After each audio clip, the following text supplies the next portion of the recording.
Gone are the days that you have to spend a couple $100s for a smartwatch.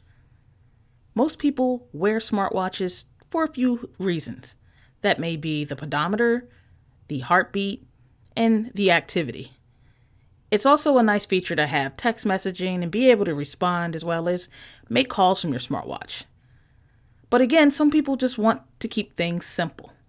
So this is the Blackview X1 smartwatch. I picked this one up for around $36 to $38. I'm pretty excited to see what this watch can do. So, let's do this!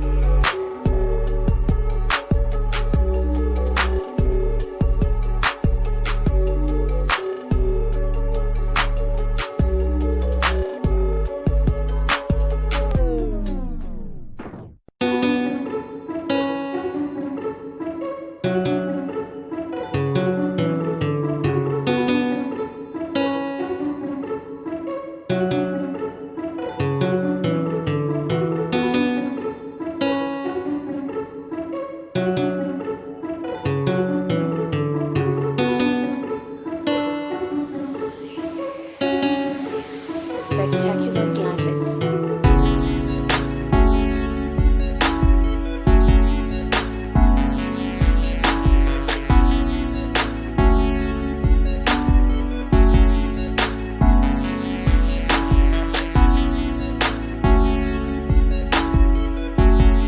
What's going on, everyone? It's Tay with Spectacular Gadgets. So let's go ahead and jump into the box. First off, I have the user manual, and if you go ahead and flip it over to the back, you can scan this to download the H-band app on your smartphone. So you go ahead and keep that handy. Next, for $38, they give you 2 bands. So this is like a peach color, not really sure what color you guys want to call that. Here is the charging cable, so not very long in length, and it attaches to the back of the watch magnetically. Now lastly, let's go ahead and pull the watch out, and holding the watch, it actually feels sufficient enough in weight, looks good. On the back you see the sensors for your readings as well as where you're going to magnetically attach the charging cable. On the right side it has a crown, I'm not sure if that is functional, and the left side of the watch is pretty clean. Looks like a really nice looking watch so far. Let's go ahead and peel the sticker off so we can take a look at the screen. So this is full touch screen. Now let me go ahead and put the watch on so you guys can see what it looks like. It is a rather larger watch, and I don't mind large watches. My Galaxy watch is actually, pretty large. It looks good. It feels good. The weight, like I said, is good. It looks like a normal watch, really. So what do you guys think? The watch bands can be easily changed out by using the little knob at the top right of the watch band. Turning the watch over, you'll see the knobs on the bottom and top of the watch. Now let's power the watch on by pressing in the crown. You get Blackview at the startup, and then directly into a watch face.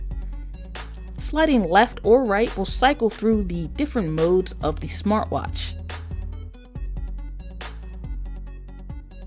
Once you get to this screen, you can slide your finger up or down to cycle through the options. The crown has no function other than turning the watch on. To cycle through the watch faces, simply swipe down and you can go ahead and check out the different watch faces they have. Looks like it's about 4 watch faces. Next, you're going to want to go ahead and scan the QR code from your smartphone to download and install the H-band app.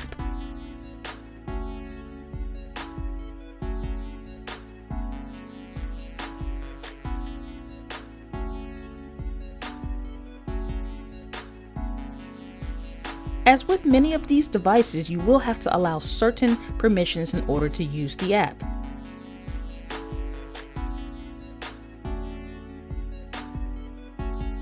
Okay folks, now this screen right here made me go, huh?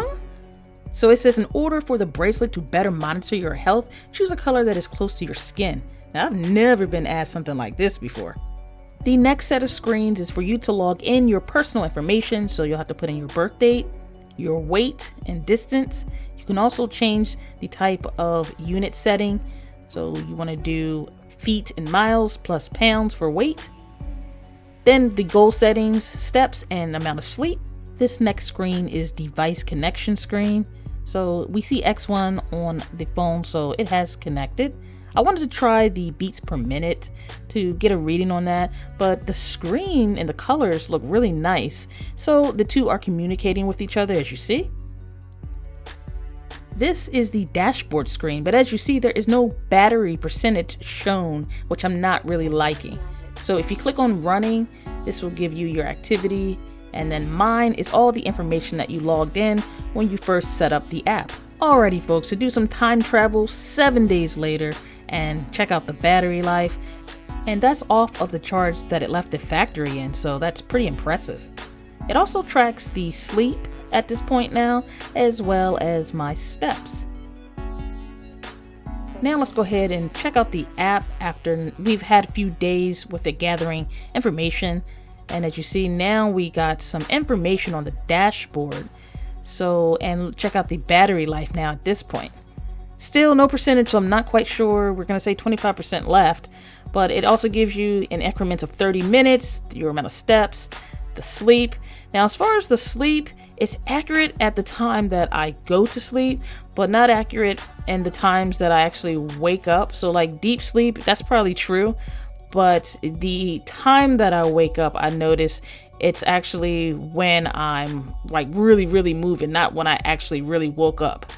So here's my beats per minute.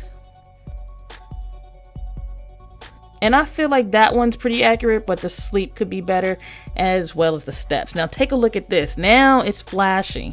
So it appears that the battery will soon need to be placed on the charger.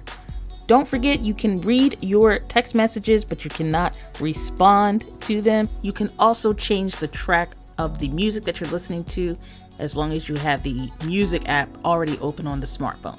My first impressions of the Blackview X1 is this is something that is totally needed. This is for the people that are getting tired of spending hundreds of dollars on a smartwatch where essentially they do the same thing.